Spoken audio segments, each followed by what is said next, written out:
Le 8 mai 2025 marque les 80 ans de la fin de la Seconde Guerre mondiale. À cette occasion, la commune de Saint-Hélin souhaite rendre hommage aux déportés des camps nazis. À Saint-Hélin, 3 habitants ont subi la déportation.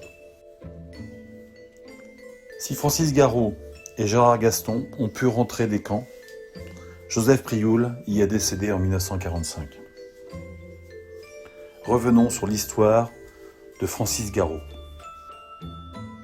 François Garot, dit Francis, est né le 18 janvier 1923 à Saint-Hélin, dans la maison familiale située entre la mairie et l'épicerie. C'est le second fils d'Henri, maréchal ferrant, et d'Anne-Marie, tenancière du café-épicerie du bourg. En 1942, à 19 ans, Francis interrompt ses études au lycée des Cordeliers. Son père est décédé et son frère Henri est prisonnier en Allemagne, réquisitionné par le STO. Il choisit d'épauler sa mère dans les tâches du quotidien. Mais le destin le rattrape quelques mois plus tard. Le 28 janvier 1943, Francis se rend à la mairie de Saint-Hélin pour y retirer des tickets de rationnement. Là, il y est arrêté brutalement par la Feldgendarmerie et envoyé en prison à Saint-Brieuc, probablement dû à une lettre envoyée à son frère prisonnier où il décrivait sa détermination à mettre les nazis dehors si les Américains débarquaient. Plus tard, il témoignait. « J'étais jeune, j'avais 20 ans, je ne me rendais pas compte que le courrier allait être lu. À l'époque, on pouvait être déporté pour n'importe quel motif. Pas seulement pour des faits de résistance, souvent par dénonciation, ou parce qu'on se trouvait au mauvais endroit, au mauvais moment, et on devenait alors otage. » Je m'appelle Francis Garot et je suis né en 1923 à Saint-Hélin et j'ai été arrêté juste 2-3 jours après mes 20 ans, en 1943, le 28 janvier 1943. Une autre qui m'avait vu partir, il en chialerait, encore maintenant. Parce que moi je ne savais pas où j'allais, naturellement. Les Boches m'avaient arrêté, mais ils vont me relâcher. Qu'est-ce qu'ils peuvent me reprocher? C'était ça, quoi. Mais quand on est dans les pattes de la Gestapo, j'aime mieux vous dire que... Vous avez été interrogé? Oui, à prison de Saint-Brieuc. Oui, alors, quand j'ai prouvé que je n'étais pas... Parce qu'ils m'accusaient d'être communiste. Je dis non, je ne suis pas communiste, vous n'avez qu'à faire une enquête. Chez moi, vous verrez bien, je ne suis pas communiste. Ben, si tu n'es pas communiste, tu es gaulliste. Alors là, j'ai eu une triquée. Parce que j'étais gaulliste. C'était violent? Oui. Des coups de poing, des coups de pied. Ah oui, mais quand il y avait des résistants, parce que moi, je n'étais pas résistant, mais quand il y avait des résistants arrêtés, ils torturaient les gens. Je me rappelle, à Dinan, il y avait un prêtre, un aumônier, l'aumônier l'aumônier de... Ne peut parler. Voilà. Ben lui, il a été désanglé. Et il n'a pas parlé. Ben, vous savez, les ongles. Il tombait dans les pommes, il y avait un médecin allemand, là. Il le mettait debout. Et il recommençait à enlever les ongles. Alors, il faut le faire. Ah, mais ils l'ont tout fait, tout. Et il y a combien de choses qu'ils l'ont fait qu'on ne saura jamais, parce que tous ceux qui ont été témoins, ils sont tous morts. Dans la nuit du Mardi Gras 1943, il y a eu un attentat en ville à Saint-Brieuc, et on a été désignés à 20 comme otages pour être fusillés. Et dans le lendemain du Mardi Gras, un officier supérieur allemand est venu de Rennes nous questionner, et puis là, la peine le fait d'être fusillé a été transféré, a été modifié, et on est parti pour une destination inconnue, c'est-à-dire les camps en Allemagne. Nous étions 20, et sur les 20, il y en a 18 qui sont morts. Il ne reverra plus son village avant plus de 2 ans. Incarcéré à Saint-Brieuc, puis transféré au camp de Compiègne-Royalieu, Francis est déporté le 20 avril 1943 dans le convoi numéro 157, constitué de wagons à bestiaux. Entassés à une centaine par wagon, 997 hommes sont ainsi envoyés vers l'inconnu, bien loin de Saint-Hélin, et plusieurs meurent durant le trajet. On est arrivé à Mauthausen après 3 jours de voyage, 3 jours, 3 nuits de voyage dans des wagons plombés, des wagons bestiaux plombés, à 100 ou 120 par wagon, ça dépendait des wagons. On est donc arrivé là-bas le vendredi, c'était un vendredi saint 1943. La date exacte, je ne la connais pas exactement. Enfin, c'était le jour-là. On est arrivé en gare de Mauthausen, je dis bien, à côté du village de Mauthausen, et on nous a débarqué là à coups de trique, à coups de nerfs de bœuf, avec les chiens qui nous mordaient, ceux qui s'éloignaient un petit peu de l'endroit où on était parqué, et on nous a emmenés au camp de Mauthausen, qui se trouve à peu près à environ 4 km du bourg de Mauthausen. Et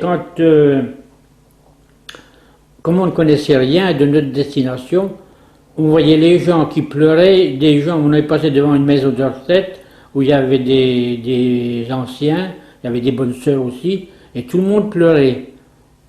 On ne savait pas exactement de quoi il s'agissait, mais enfin, on avait déjà vu quelques horreurs.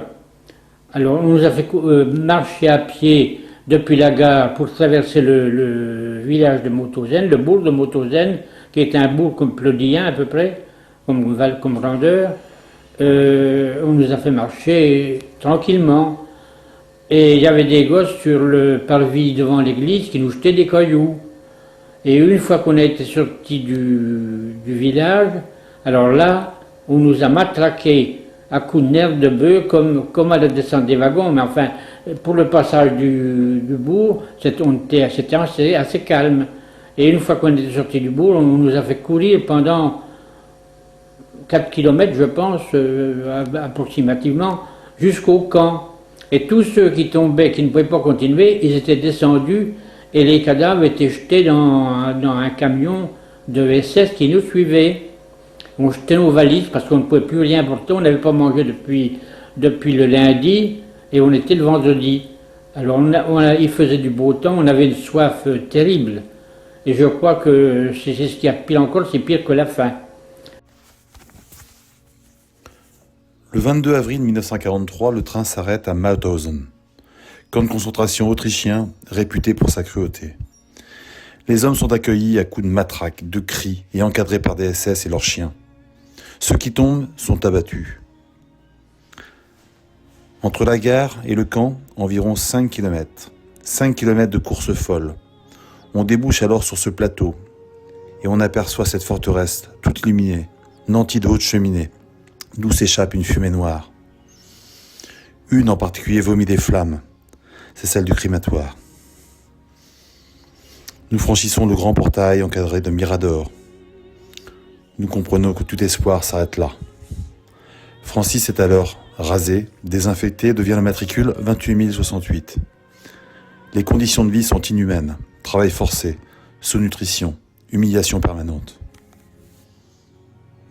Alors on est arrivé au camp de Mauthausen et on nous a parqués entre le mur d'enceinte et le bâtiment qui servait de douche.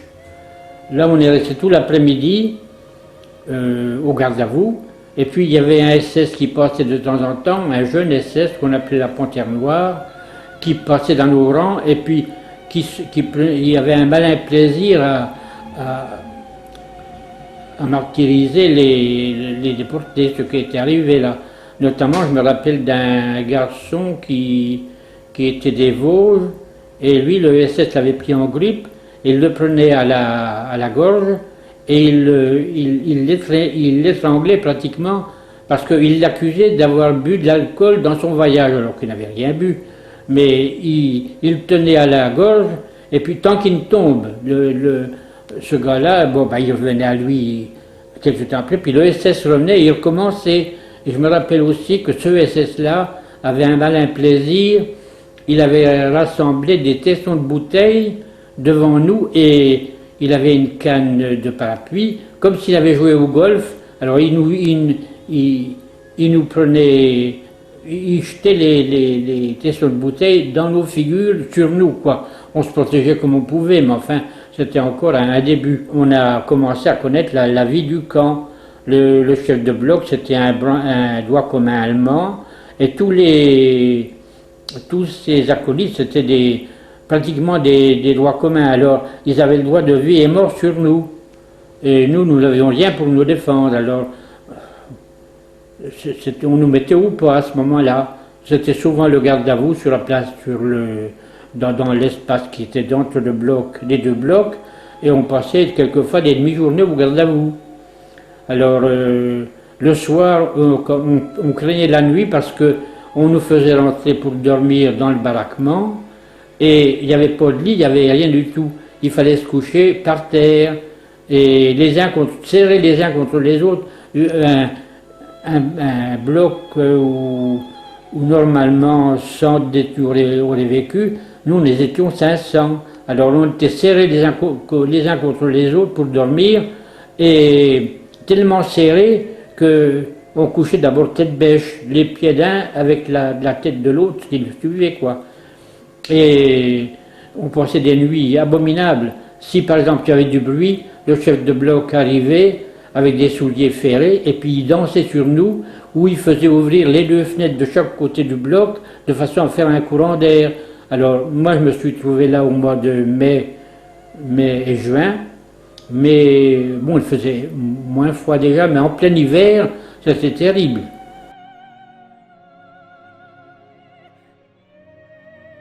Il fallait qu'ils remontent des pierres de taille sur leur dos, après 12 heures de boulot, et il y avait 186 marches à monter.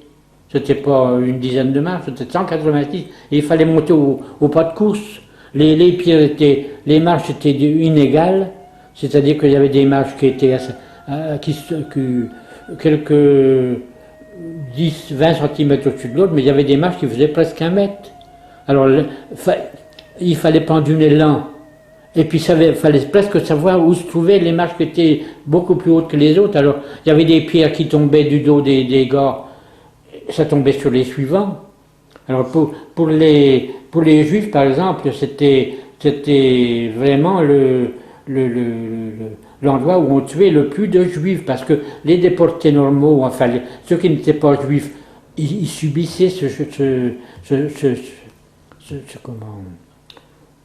ils subissaient le fait de monter, quoi. C'était. C'est traitement.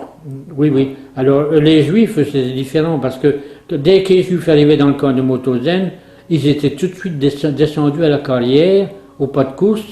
Et puis comme on avait des claquettes aux pieds, des semelles de bois avec le bout en toile, on perdait les claquettes. Alors s'ils rentraient dans le bloc sans claquettes, on n'était plus de soupe ou autre chose. C'était abominable. Alors les juifs, on les faisait descendre au pas de course, et puis on les faisait charger. Ils avaient une grosse pierre à monter, et puis quand ils arrivaient dans le haut de l'escalier, les SS étaient jusqu'en haut. Ils les attendaient avec les chiens. Ils lâchaient les chiens sur les juifs. Alors les juifs, tout le monde descendait jusqu'en bas, voyez-vous. Et puis il y en avait qui étaient tués en descendant, parce que les pierres retombaient sur le dos de la tête des autres, et puis c'était ça qu'ils voulaient. Ou alors, par exemple, à la carrière, c'était une carrière qui était très profonde. Je prends comme modèle le viaduc de Dinan. C'est comme si la carrière avait été où est le vieux pont, et puis le camp était en haut où est la tour Sainte-Catherine, voilà. Alors, il fallait descendre là, donc il y avait 186 marches, et alors les SS se faisaient un plaisir de tuer notamment les juifs. Alors ils amenaient quelquefois des juifs en groupe dans un endroit qui surplombait la carrière, avec une paroi toute droite. Il y avait 45 mètres peut-être, et il est poussé dans le vide, et dans le bas de la carrière, il y avait des SS avec leurs fusils, ils tiraient, ils appelaient ça des parachutistes. Alors ils tiraient dans les corps qui étaient balancés. Alors c'est pour vous dire un peu la vie qu'il y avait là-dedans, c'était impensable. Et nous, combien de fois on a dit là-bas, si jamais on sort vivant de là et qu'on raconte ça, les gens ne nous croiront pas, ils nous prendront pour des menteurs et puis des gens qui fabulent, quoi. Après 2 mois à Mauthausen, Francis est transféré à Werners-Neustadt pour la fabrication de pièces de fusée V2. En novembre 1943, un bombardement détruit totalement le site. Francis, alors classé parmi les spécialistes, est transféré à Buchenwald, puis 3 jours plus tard à Dora, commando souterrain dédié à la production de fusées V2.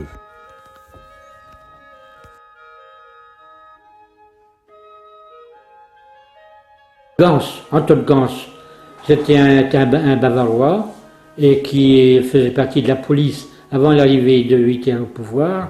Et puis quand Hitler est arrivé au pouvoir, il est rentré dans les nazis. Il s'est fait SS. Et c'est un officier, il était lieutenant au début. Et puis moi, il a été nommé capitaine lorsqu'il commandait le commando de Wiener-Neustadt. Et alors quand il a eu ses galons de capitaine, je me souviens bien, il a pris une bonne cuite. Et puis l'usine avait été bombardée, c'était donc au mois de novembre 1943. Tous les détenus, au lieu de rentrer dans les blocs, il nous a fait aller dans l'usine pour charger les machines-outils qui étaient là pour évacuer l'usine. Et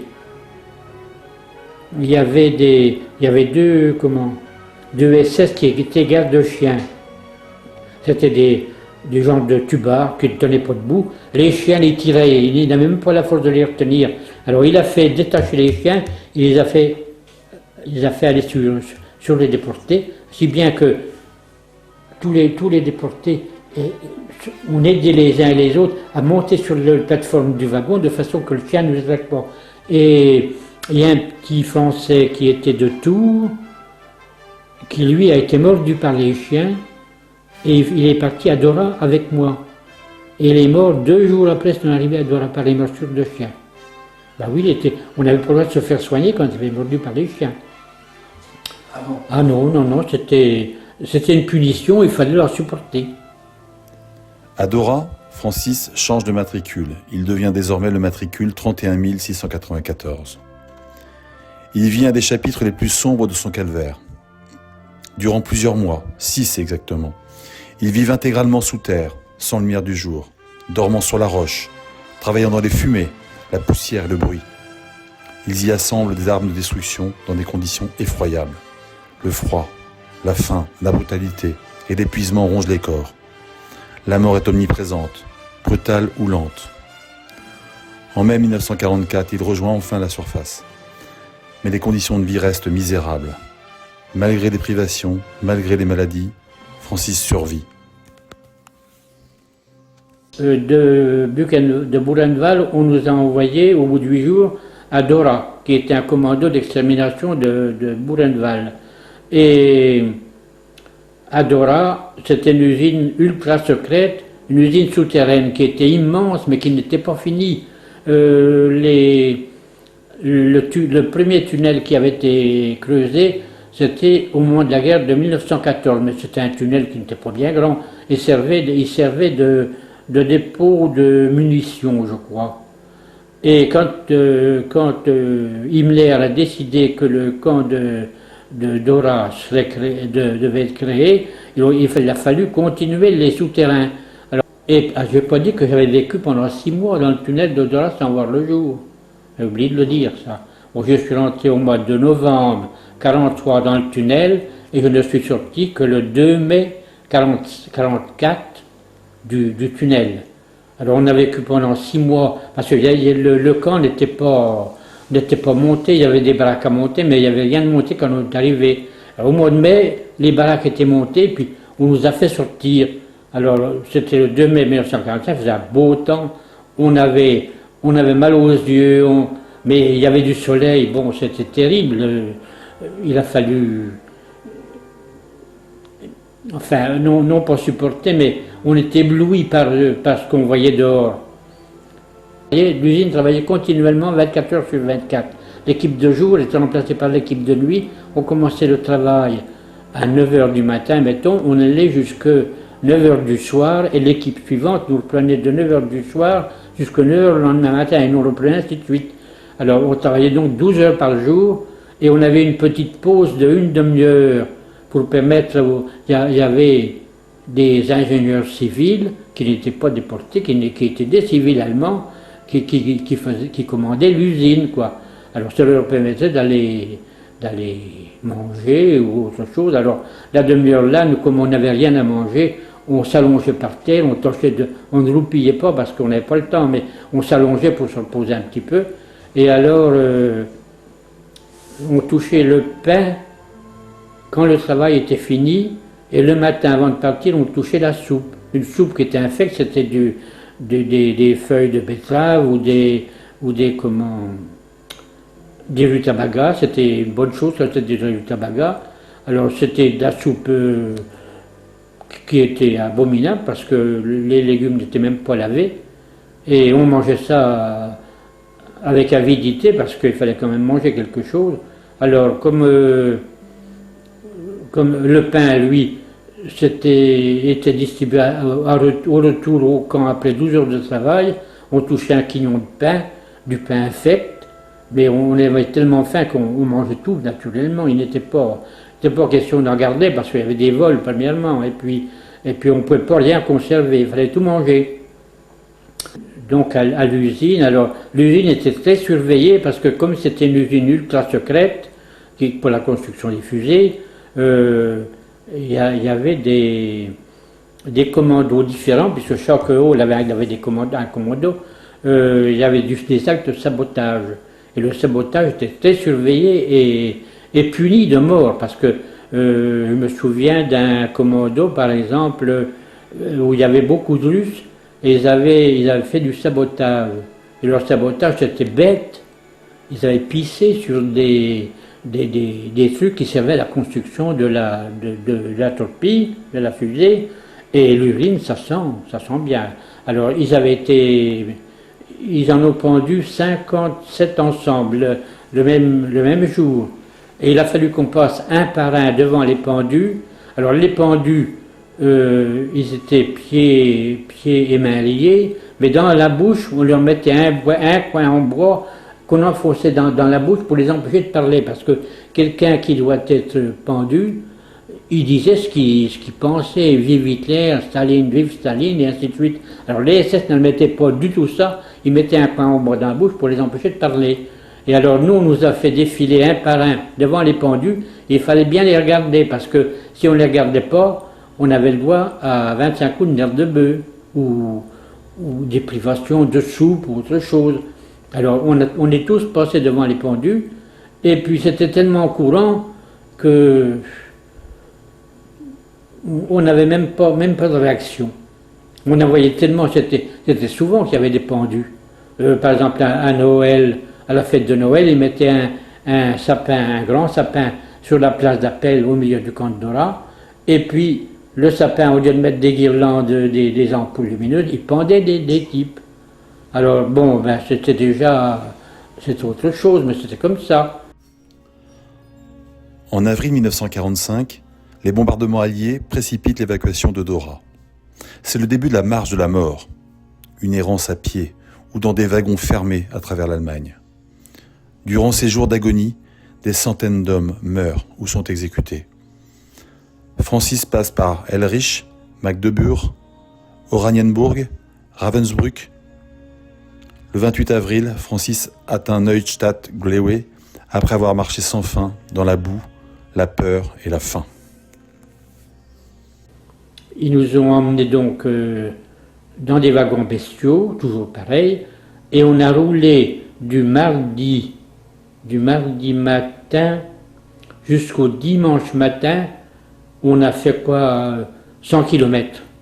Pas plus, les lignes étaient bombardées, le train n'avançait pas du tout, et puis au bout le dimanche matin, on est donc arrivé dans une gare, à peu près à, je ne sais pas exactement, mais le dimanche matin, on nous a fait sortir des wagons parce qu'on ne pouvait pas aller plus loin, et on nous a fait faire une marche forcée dans le Harz, qui est un petit coin montagneux au cœur de l'Allemagne. on nous a fait une marche forcée, fait faire une marche forcée de 45 km dans la journée du dimanche. Et je me souviens très bien que, comme on ne tenait plus debout, alors c'est toujours le même système, tout celui qui ne pouvait pas suivre était abattu. Et alors comme on avait... Moi j'ai été aidé par 2 camarades qui m'ont aidé à faire la route parce que j'avais mangé de l'herbe en sortant du wagon. Je voyais les autres qui mangeaient de l'herbe, des pissenlits et de l'herbe. Ça m'était resté sur l'estomac et puis j'ai fait environ 20 km courbé en deux.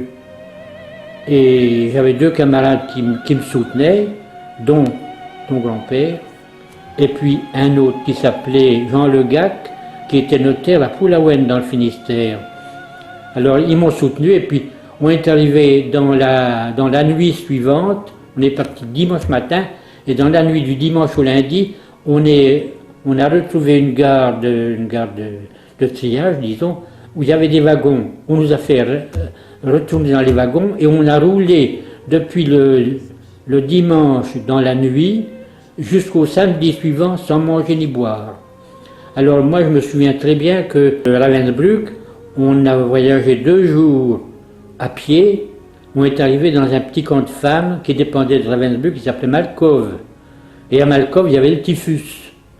Alors, le typhus, vous savez, ça tape facilement. On a passé une nuit là-bas et on est reparti encore. Et le 2 mai 1945, on est arrivé dans un village entre Lubs et Parchim, un village où il y avait encore quelques civils qui n'avaient pas évacué, bien sûr, et on nous a parqué le soir du 1er mai dans un pré à côté du village. Tous ceux qui n'étaient pas morts, on était tous là, et puis il pleuvait un peu, quoi, de la pluie fine, mais il pleuvait un peu. Alors, on nous a donc parqués là, et dans la soirée, sur la route, il y a eu une pointe avancée américaine qui est passée et qui allait faire une jonction avec les Russes qui arrivaient de l'autre côté. Il y avait peut-être une dizaine de kilomètres entre les deux armées. Alors ils ont fait une pointe avancée pour faire leur rencontre. Et tout d'un coup, sur le bord de la route, on a vu des Russes, des prisonniers comme nous, des déportés, qui jetaient leurs calots en l'air et qui criaient. Alors ils avaient vu, nous on n'avait pas vu, mais eux ils avaient vu ça. Quand on a vu les Russes qui jetaient leurs calots en l'air, oh ben on était libérés. On n'était pas libérés parce que les SS étaient toujours là. Alors les SS sont partis en vitesse, et puis ceux qui ont voulu dormir dans le pré, qui restaient sur place, il y en a qui sont restés. Moi je me trouvais avec, on était 10, il y avait 2 Belges et 8 Français, ça en était 10. On s'est dit, on va pas rester dehors, il pleuvait un petite pluie, quoi. On va aller s'amasser dans une grange ou dans un grenier par là. On a trouvé un grenier qui était rempli de foin et on est monté dans le grenier. Et heureusement pour nous, parce que les SS sont revenus le lendemain matin et ils ont fusillé énormément de déportés qui étaient restés dans le pré. Alors, le civil allemand qui était propriétaire du grenier, il est venu, il nous a dit « Je vous dénonce au SS si vous ne partez pas ». Alors les Français, il y avait un Belge et un Français qui parlaient allemand. Ils lui ont dit ne fais pas ça si tu veux parce que tu vas être pendu ou tu vas être tué dès que les Américains vont arriver ou les Russes. Alors il a pris peur, ne nous a pas dénoncé. Et dans la matinée, on a été libérés. Alors on a vu des Russes passer sur la route avec des petits chevaux mongols, des cavaliers mongols, quoi, qui passaient sur la route. Ils allaient à ce moment-là vers les Américains, puisqu'il y avait peut-être une dizaine de kilomètres entre les deux fronts. Et là, on a été libérés. Alors, la première chose qu'on a fait, on a cherché à manger, bien sûr. Et puis, on avait remarqué à l'entrée du village une ferme où il y avait des oies. Des oies qui se promenaient dans la cour de la ferme. Alors, on a fait ni une ni deux, on est allé tuer des oies. Et on en a cuit. Et c'est à partir de là qu'on a commencé à retrouver une vie normale. Voilà ce que je pouvais dire, quoi. Mais dans ce que je raconte, quelquefois, il y a tellement de choses à dire qu'on ne dit pas tout. C'est pas possible. Moi, c'est ce que j'ai vu, ce que j'ai vécu. D'accord. Le 2 mai 1945, Francis est enfin libéré par les Alliés entre Parchim et Loops, au nord-ouest de Berlin. Pris en charge par la Croix-Rouge française, il est transféré à l'hôtel Lutetia à Paris, où affluent les survivants des camps en quête de leurs proches. Son retour à Saint-Hélin, le 28 mai 1945, est un événement. Le village attend, les cloches sonnent, la guerre est finie. Oui, la vie peut doucement recommencer.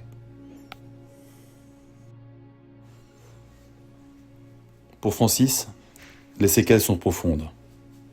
Il est très affaibli et est hospitalisé 6 mois pour une affection pulmonaire. Sa santé restera fragile toute sa vie. Il retrouve peu à peu ses forces et aide à nouveau sa mère. En 1948, il épouse Marie-Thérèse Chapon, avec qui il fonde une grande famille de 10 enfants. Il travaille comme comptable, tient un commerce, puis devient secrétaire de mairie à Saint-Hélin. À partir des années 90, Francis décide de témoigner. À l'invitation des écoles, collèges et lycées, il raconte avec sobriété et humanité l'enfer des camps, l'absurdité de la haine, l'importance de la mémoire. Il témoigne aussi au nom de ses camarades disparus. Il veut que les jeunes sachent, pour que jamais cela ne recommence. Plus jamais ça, pour la mémoire, pour la paix, pour la liberté.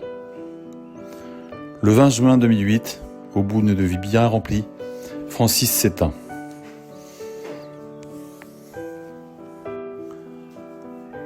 À travers cet hommage à Francis Garot, la commune de Saint-Hélin et l'ensemble des habitants souhaitent également avoir une pensée pour 2 autres déportés ayant eu des attaches sur la commune.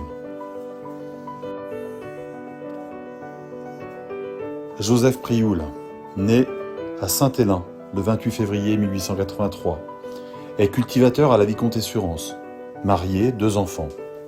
Suite à une dénonciation, le 12 novembre 1943, il sera incarcéré à Rennes, puis transféré à Natzweiler et enfin à Dachau, où il décédera le 25 janvier 1945 à l'âge de 62 ans. Et Gaston Gérard, il est né le 31 octobre 1912 à Rennes. De profession maçon-cimentier, il entre en résistance dès 1941. Il sera arrêté par la milice française à Rennes le 22 octobre 1942. Il partira pour l'Allemagne, à Buchenwald, puis également Dora, comme Francis Garot. Il sera libéré le 8 mai 1945, à Peckflist, par l'unité américaine. Rapatrié, il passe par l'hôtel Lutetia lui également. À la retraite, en 1972, il se retire avec sa famille à Saint-Hélin et décédera en 1981 à l'âge de 69 ans. La commune de Saint-Hélin tient à remercier la famille Garot, ainsi que monsieur et madame Pierre Klein, pour les contributions apportées à la réalisation de ce film et de ce pupitre d'hommage. Pour que plus jamais ça, pour la mémoire, pour la paix et pour la liberté.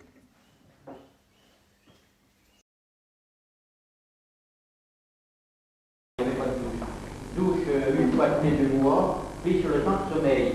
Alors, notamment à Dora, j'ai vécu la nuit du 23 février 1944, où tout le temps est passé à la douche. On était 10 000 à peu près. Alors, il y a eu deux nuits de suite où il y a eu la douche pour tous ceux qui internaient. C'était donc pris sur le sommeil. On nous faisait sortir des baraques complètement nus, par moins 15 et moins 20, pour vous dire un peu ce que c'était. Il fallait courir à l'endroit où se trouvait le bâtiment de douche, et puis on attendait là, on passait par groupe de 20, 25, et on attendait dehors. Alors pour ne pas voir pourquoi, c'est-à-dire on ne pouvait pas voir des fois, mais il fallait quand même essayer, on se groupait, on faisait la boule, on montait ça, et puis on bougeait de façon que ceux qui se trouvaient à l'intérieur sortaient par un moment, tout autour, et on chantait, à cause du moral. C'est pour que on tienne le choc. Alors on passait donc à la douche, et puis on ressortait de ce baraquement-là on attendait nos vêtements qui étaient dans un wagon de désinfection. Quand nos vêtements sortaient du wagon de désinfection, ils étaient complètement mouillés, trempés. On les remettait sur nous et ça gelait sur nous, nos vêtements étaient complètement gelés. Et il fallait retourner au travail à 9 h le matin.